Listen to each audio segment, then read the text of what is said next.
Hi viewers, welcome to our channel. ప్రస్తుతం మనతో పాటు సీనియర్ జర్నలిస్ట్ దాము బాలా సార్ ఉన్నారు. వారితో మాట్లాడదాం. నమస్కారం సార్. నమస్తే. సార్, కేజ్రీవాల్ గారు అలా బెయిల్ మీద బయటకు రాగానే ప్రచారంలో మునిగిపోయారు. సో ఫుల్ ఫైర్ మీద ఉన్నారు. ఆయన బీజేపీ పైన రెండు విమర్శలు అయితే చేయడం చూస్తున్నాం సార్. ఒకటి, ప్రధాని నరేంద్ర మోదీ గారు ప్రైమ్ మినిస్టర్ గా ఉంటారా ఉండరా అన్న ఒక డౌట్ ని క్రియేట్ చేశారు. అలాగే యోగి ఆదిత్యనాథ్ గారిని కూడా తీసేస్తారు అని చెప్పేసి ఆయన రైస్ చేయడం జరిగింది. మరి ఇవి పాసిబుల్ ఉన్నాయా సార్ ఈ రెండు? కేజ్రీవాల్ అదేదంటారు కదా, బోన్లో ఉన్న పులో సింహం లాగా ఉండి రాగానే మీద ఎట్లా పడతారు, అలాగా ఆయన జైలు నుంచి రాగానే వితిన్ 20 hours ఆయన ప్రెస్ మీట్ పెట్టేశాడు. ఆ 20 hours కూడా ఖాళీగా లేడు ఆయన. ఇమీడియట్గా దేశవ్యాప్తంగా ఉన్న ఈ సర్వేలు చేసిన వాళ్ళతో అందరితో మాట్లాడాడు. గ్రౌండ్ సిచ్యువేషన్ ఎలా ఉంది, ఇండియా కూటమికి ఎలా ఉంది, మోడీ పరిస్థితి ఏంటి, ఇవన్నీ అధ్యయనం చేశాడు. సో ఏం మాట్లాడాలి ఏంటి ఒక ప్లాన్డ్గా వెళ్ళాడు. అంతకుముందు ఆయన రాగానే ఫస్ట్ చేసిన పని హనుమాన్ టెంపుల్కి వెళ్ళాడు. హనుమాన్ టెంపుల్లో పోయి ప్రార్థన చేసి బయటకు వచ్చి, ఆయనకి ఎందుకంటే ఫేవరెట్ గాడ్ హనుమాన్ అనమాట. సో ఆయన మోడీ కంటే పెద్ద హిందుత్వవాది అనేది ఆయన చెప్పుకుంటుంటాడు. అలాగా ఆయన స్టార్ట్ చేశాడు. ఆయన ప్రధానంగా మోడీ మీద అనేక విమర్శలు చేశాడు, కానీ అందులో 2 ప్రశ్నలు అడిగాడు మోడీని. ఒకటేమో, నువ్వు ప్రధానమంత్రిగా ఉండబోతున్నావా లేదా, ఎందుకంటే నెక్స్ట్ సెప్టెంబర్కి, నెక్స్ట్ ఇయర్ 2025 సెప్టెంబర్కి మోడీకి 75 ఏళ్ళు వస్తాయి. మోడీనే ఒక రూల్ తీసుకొచ్చాడు బీజేపీలో. అదేంటంటే 75 ఏళ్ళు దాటిన వాళ్ళు ఏ పదవుల్లో కూడా ఉండకూడదు అని. మరి ఆ రకంగా మోడీ దిగిపోవాలి కదా అనేది ఆయన అడిగిన ప్రశ్న. సో నెక్స్ట్ ప్రైమ్ మినిస్టర్ ఎవరు అనేది ఆయన వేశాడు. సో రెండవ ప్రశ్న కాదు, అది స్టేట్మెంటు. అదేంటంటే మోడీ అధికారంలోకి రాగానే 2 నెలల్లో యోగి ఆదిత్యనాథ్ను తీసేయబోతున్నాడు అనేది కూడా ఆయన స్టేట్మెంట్ ఇచ్చాడు. దీనికి ఆయన సపోర్ట్ చేసుకోవడానికి కూడా ఏంటంటే, అద్వానీని తీసేశారు ఆల్రెడీ, మురళీ మనోహర్ జోషిని పీకేశారు, శివరాజ్ సింగ్ చౌహాన్ మధ్యప్రదేశ్ ఆయన్ని తీసేశారు, రాజస్థాన్ వసుంధర రాజేని పక్కన పెట్టారు, మనోహర్ లాల్ ఖట్టర్ని తీసేశారు, రమణ సింగ్ ఛత్తీస్గఢ్ ఆయన పీకేశారు. ఇలాగ ఏంటంటే మోడీ ఇటు ప్రతిపక్షాలని లేకుండా చేస్తున్నాడు. ప్రతిపక్షానికి సంబంధించిన హేమంత్ సోరెన్ని జైల్లో పెట్టాడు, నన్ను జైల్లో పెట్టాడు. సో మా ఇద్దరిని చేశాడు. అలాగే ప్రతిపక్షంలో ఎవరున్నా కూడా వాళ్ళని మారుస్తున్నాడు. రెండవది, తన పార్టీలో ఉన్న వాళ్ళని కూడా ఎవరైనా నాయకులుగా ఎదుగుతుంటే వాళ్ళని పక్కన పెట్టేస్తున్నాడు, వాళ్ళని రానియకుండా చేస్తున్నాడు అనేది ఆయన ఈ 2 విషయాలని బలంగా తీసుకొచ్చాడు. నిజానికి 2 విషయాల్లో కూడా వాస్తవం ఉంది. ఎందుకంటే ఆయన చెప్పిన లిస్ట్ అంతా కూడా కరెక్టే. అదే కాకుండా ఇంకా ఆయన ఫర్ ఎగ్జాంపుల్ వెంకయ్య నాయుడిని పక్కన పెట్టారు, కర్ణాటకలో పక్కన పెట్టారు సీఎంలని. అలాగా తమకి ఇబ్బంది కలిగిస్తారు లేదా వీళ్ళు ఇండిపెండెంట్ లీడర్గా తనని రేపొద్దున తనకి థ్రెట్ అవుతారు అనుకునే వాళ్ళందరినీ కూడా మోడీ ఎక్కడా ఎదగనీయట్లేదు, రీజనల్ లీడర్స్ని. సో ఇప్పుడు మోడీకి ఏకైక ఇబ్బంది యోగితోనే. ఎందుకంటే నెక్స్ట్ ఆల్రెడీ ఒక పుకారు ఎలా ఉందంటే, నెక్స్ట్ కాబోయే ప్రధానమంత్రి యోగి అవుతాడు. ఎందుకంటే అమిత్ షా కంటే యోగికి మంచి ఫాలోయింగ్ ఉంది దేశవ్యాప్తంగా. అమిత్ షా ఏంటంటే ఒక మంచి మేనేజర్ లాంటి వాడే. ఇప్పుడు మనం సినిమా తీస్తుంటే మేనేజర్ని పెట్టుకుంటాం. ఒక మంచి మేనేజర్ వేరు, లీడర్ వేరు. సో ఆయన లీడర్షిప్ అనేది పెద్దగా లేదు, కానీ మంచి బ్రహ్మాండమైన మేనేజర్. మేనేజ్ థింగ్స్, ఎటువంటి విషయాలైనా కూడా డీల్ చేయడంలో అమిత్ షా బెస్ట్. కానీ ఒక పార్టీని నడిపించడానికి అది సరిపోదు, ఒక కరిష్మా కావాలి పార్టీ. అది యోగికి ఉంది, ఆ కరిష్మా ఉంది. యోగికి ఒక బ్రహ్మాండమైన ఫాలోయింగ్ ఉంది. ఇక్కడ కూడా తెలుగులో నేను ఎప్పుడైనా యోగి మీద 1 or 2 చేస్తుంటాను. దాంట్లో ఆయన ఎన్కౌంటర్లు చేస్తున్నాడు, లీగల్గా వెళ్ళట్లేదంటే కూడా తీవ్రమైన నా మీద అటాక్ చేస్తున్నారు. అంటే యోగి భక్తులు అన్ని చోట్ల అంత యోగి భక్తులు ఉన్నారనమాట. సో దీనికి ఈయన చెప్పాడు. అయితే దీన్ని నమ్మాలి కదా ఈ 2 విషయాలు కూడా. మరి కేజ్రీవాల్కి ఏ ధైర్యంతో చెప్పాడు అన్నప్పుడు 2 విషయాలు. ఒకటి ఆల్రెడీ మోడీ తర్వాత పిఎం ఎవరు అనే చర్చ అయితే దేశవ్యాప్తంగా ఉంది. అందుకని మోడీకి ఈ మధ్య పర్సంటేజ్ కూడా తగ్గింది. ఇంతకుముందు 55-60% ఆయన్ని మోడీని పిఎం చేయాలనుకుంటుంటే ఇప్పుడు 46-48%లేకి వచ్చేసింది. ఎవరైనా మోడీ అనే కాదు, ఏ పార్టీ నాయకుడైనా 10 ఏళ్ళు పరిపాలిస్తే ఖచ్చితంగా యాంటీ ఇన్కంబెన్సీ అనేది ఉంటుంది. ఎందుకంటే అన్ని సెక్షన్ల ప్రజల్ని సంతృప్తిపరచడం అనేది సాధ్యం కాదు.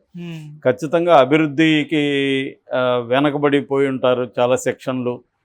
చాలా సెక్షన్లకి అనుకున్న ఆస్పిరేషన్స్ని నెరవేర్చలేకపోవచ్చు. ఇలాంటివి రకరకాల కారణాలతో పడిపోతుంది గ్రాఫ్ ఎవరికైనా.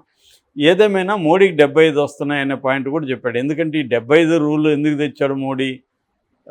అద్వానీ, మురళీ మనోహర్ జోషి వాళ్ళు లాంటి వాళ్ళని పక్కన పెట్టడానికి తెచ్చాడు.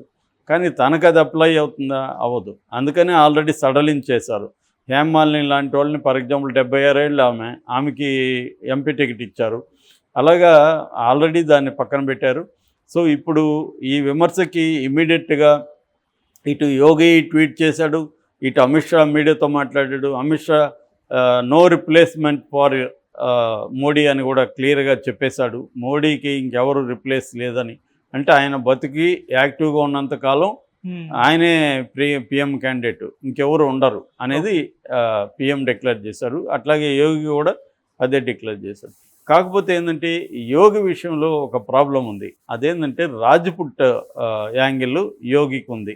2 యాంగిల్స్ ఉన్నాయి. ఫస్ట్ రాజ్పుట్ చెప్తాను. రాజ్పుట్ ఏంటంటే ఆల్రెడీ బీజేపీకి రాజ్పుట్స్ మధ్య గొడవ జరుగుతుంది.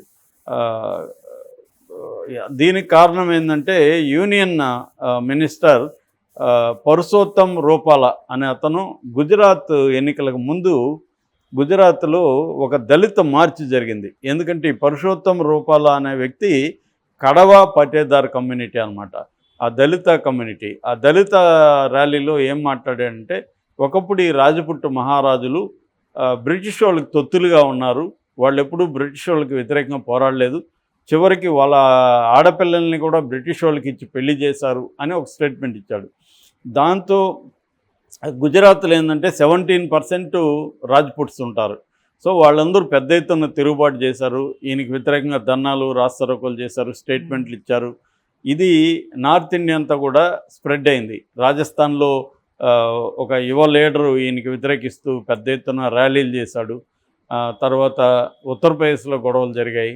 ఇలాగా ఎందుకంటే జాట్ పాపులేషన్ ఇండియాలో రాజ్పుట్ పాపులేషన్ ఇండియాలో ఒక 20 కోట్ల మంది దాకా ఉంటారనేది ఒక అంచనా.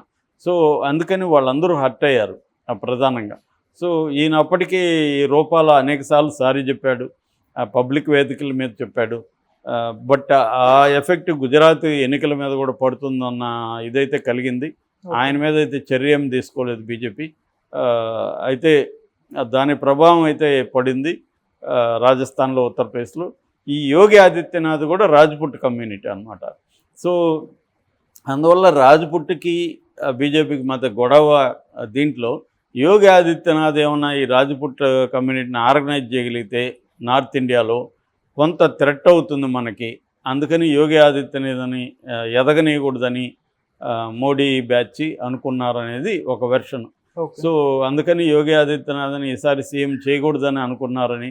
అయితే అది గ్రహించిన యోగి ఆదిత్యనాథ్ తన పావులు కదిపి బీజేపీలో బిఎల్ సంతోష్ లాంటి నాయకులను పట్టుకొని తను ఆర్గనైజ్ చేసి, అంటే నాకు కానీ ఇవ్వకపోతే చాలా పెద్ద ఎత్తున రిపర్కషన్స్ ఉంటాయి బీజేపీలో అని ఒక థ్రెట్ క్రియేట్ చేశాడు అన్నది ఒక వెర్షను. దీనికి నేపథ్యం ఏంటంటే రెండో పాయింట్, యోగి ఆదిత్యనాథ్ బ్యాక్గ్రౌండ్ని మనం పరిశీలిస్తే అతనికి ఎప్పుడు బీజేపీతో ఫ్రెండ్లీ రిలేషన్స్ లేవు క్లియర్గా. అంటే 100% ఫ్రెండ్లీ రిలేషన్స్ లేవు. లవ్ హేట్ అంటారు కదా, అంటే అట్లాంటిది ఉంది. దానికి ఆయన నేపథ్యం కూడా కారణం. ఆయన బేసిక్గా ఏంటంటే అసలు పేరు ఆయన అజయ్ మోహన్ సింగ్. ఆయన మ్యాథమెటిక్స్ గ్రాడ్యుయేటు. దాని తర్వాత ఆయన ఏం చేశాడంటే అక్కడ గోరఖ్నాథ్ ఇది ఉంటుంది, మట్టి ఉంటుంది అనమాట, గోకుల్నాథ్ మట్టి అంటారు. ఈ గోకుల్నాథ్ మట్టిలో చేరాడు. వాళ్ళ గురువు వచ్చి అవైద్యనాథ్ అనమాట. ఇలా నాథ్ సంప్రదాయం అంటారు, దాంట్లో చేరాడు అనమాట. అయితే వాళ్ళు పొలిటికల్గా కూడా యాక్టివ్గా ఉంటారు ఈ సంప్రదాయంలో ఉన్నవాళ్ళు. ఈయన అలాగా ఫస్ట్ వీళ్ళ గురువు అవైద్యనాథ్ మహంత్గా ఉన్నాడు. మహంత్ అంటే ముఖ్యమైన ప్రధాన పూజారిని మహంత్ అంటారు అనమాట. అలాగా ఉండి ఆయన వీళ్ళ గురువు, ఆయనకి ఇంకొక గురువు ఉన్నాడు దిగ్విజయనాథ్ అని. దిగ్విజయనాథ్ ఎవరంటే 1949లోనే బాబ్రీ మసీదులోకి వెళ్ళి హిందువుల విగ్రహాలు పెట్టిన వ్యక్తి. అంటే వీళ్ళంతా రాడికల్ హిందూస్ అనమాట, హిందూ వాదులు.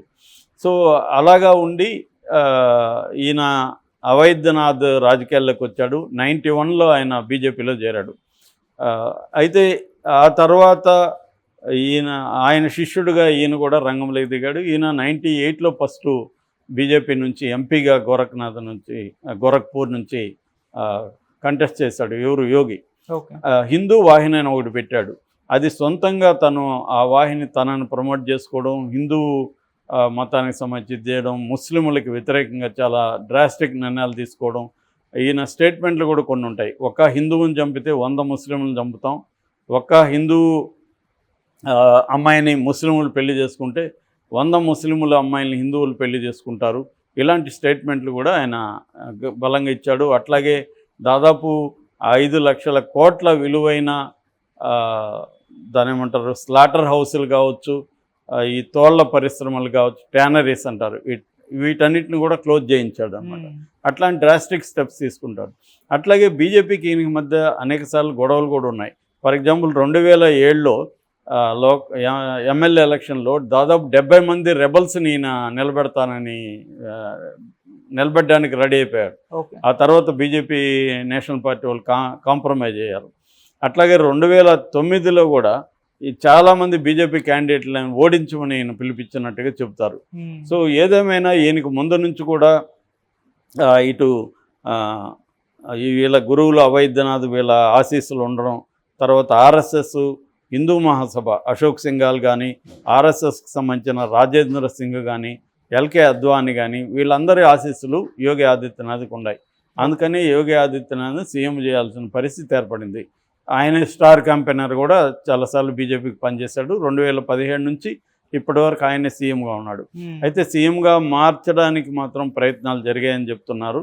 సో ఈ బ్యాక్గ్రౌండ్ అంతా కూడా కేజ్రీవాల్కి తెలుసు కాబట్టి కేజ్రీవాల్ మళ్ళొకసారి బీజేపీలో గందరగోళం క్రియేట్ చేయడానికి, దేశంలో కూడా గందరగోళం క్రియేట్ చేయడానికి బీజేపీకి సంబంధించి ఆయన స్ట్రాటజిక్గానే ఈ మాట అన్నాడనేది మనం అర్థం చేసుకోవాలి. Okay sir, thank you so much.